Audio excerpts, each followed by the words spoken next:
पहले सुष्मिता जी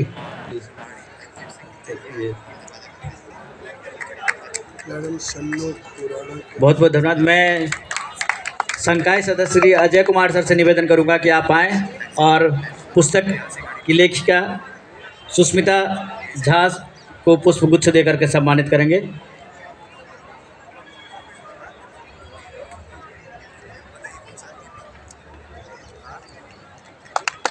मैं विद्यालय की ओर से श्री सी.डी. तिवारी सर से निवेदन करूंगा कि सर आप आएँ और दीवान सिंह बजेली साहब को पुष्पगुच्छ देकर के सम्मानित करें।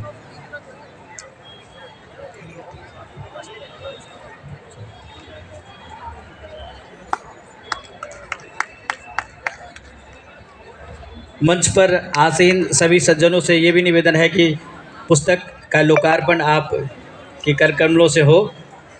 सुष्मिता जी, पुस्तक का लोकार्पण।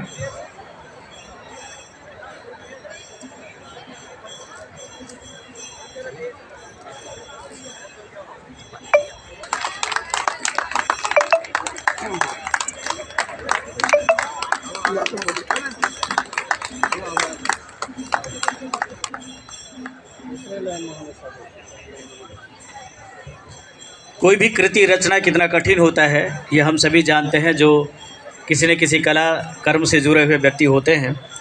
मैं सीधे मुख करूंगा इस पुस्तक की रचना करने वाली सुष्मिता झा से कि मैडम आप अपने अनुभव इस अवसर पर मैं सभी के सामने रखें कि पुस्तक लिखने में और उससे जुड़े हर चीज़ को आत्मसात करने में आपने क्या अनुभव किया और इसकी क्या अभी खासियत है और क्या बच गया है जिसकी ओर आप अपनी निगाह आगे डालेंगी।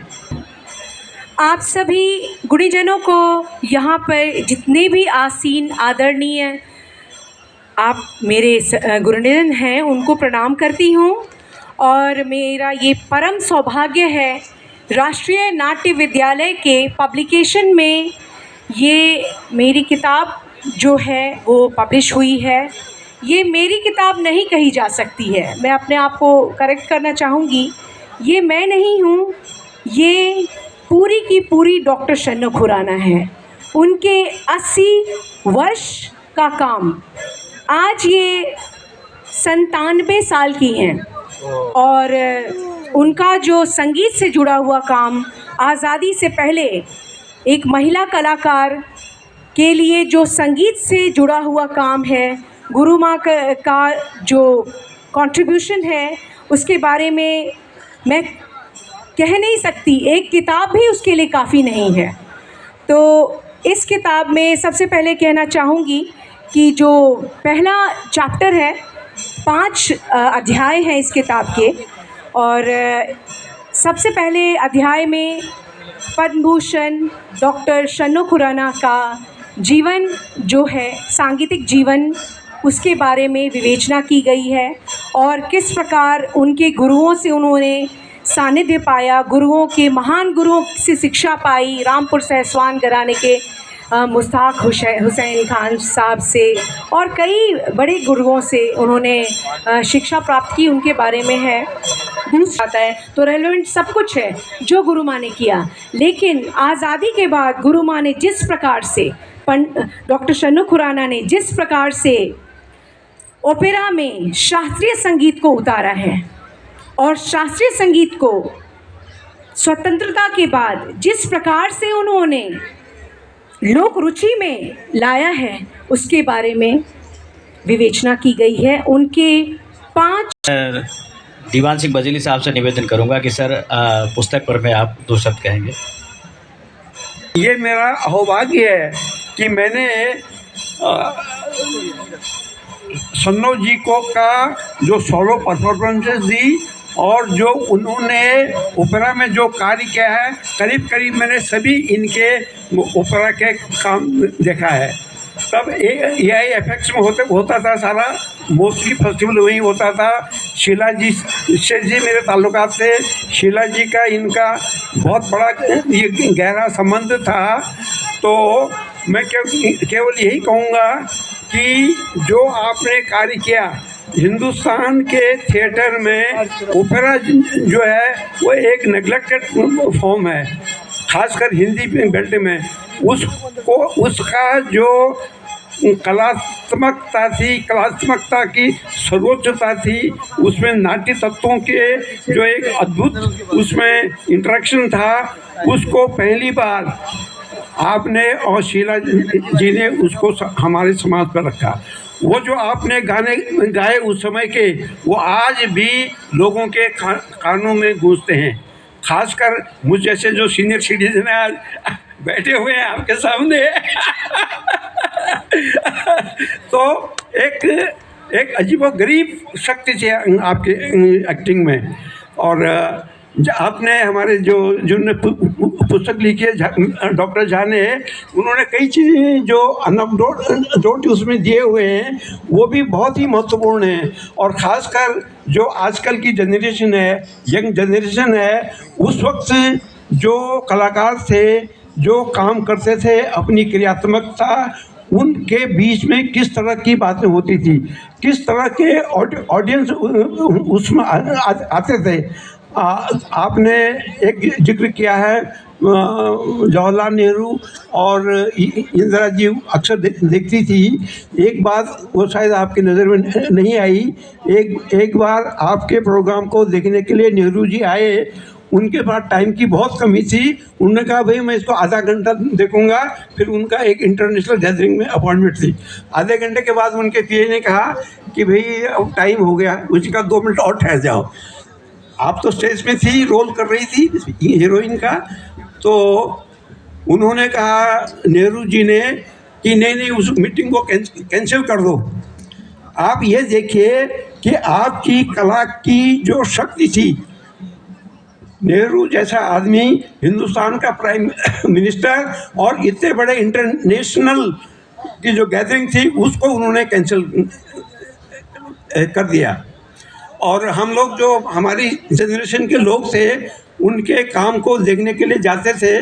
और ये समझे कि जब हम बाहर आते थे, एक तरह से बेहोशी में आते थे म्यूजिक का, और जो आपके जो डायलॉग का जो संगीत में जो उसके मैनिफेस्टेशन संगीत के द्वारा होती थी। संभाला है।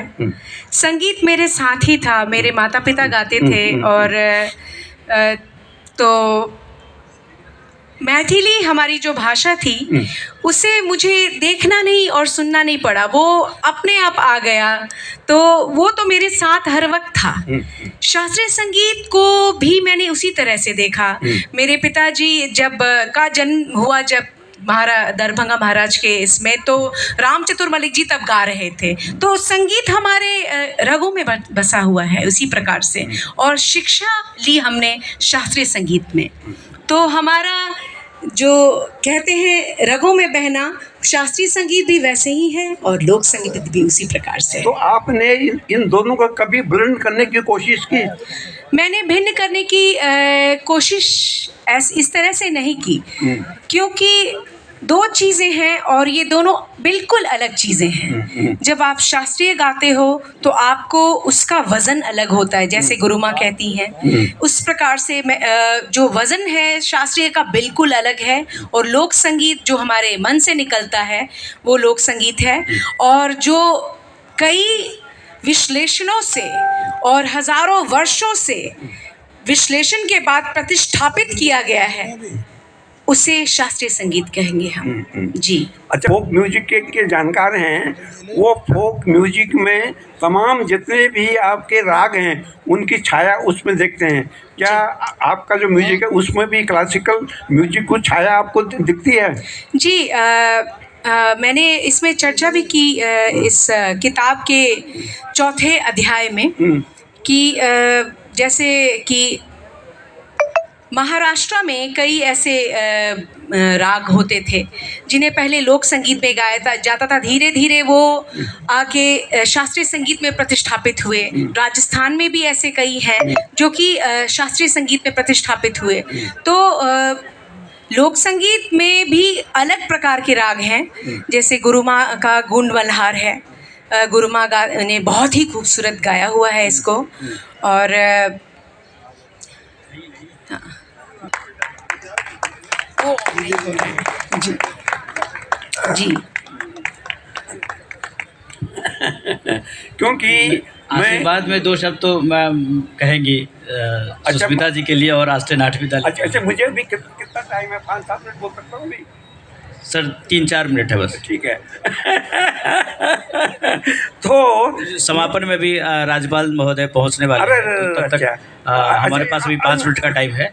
अच्छा अच्छा, आपने एक जगह अपनी किताब में लिखा है जहाँ आरा उर्दू भाषा का सबसे पहला ओपेरा था। ये गलत है, क्योंकि उर्दू का जो ओपेरा सबसे पहला ओपेरा था उसका नाम था इंद्र सभा, जिसको 1853 में किया।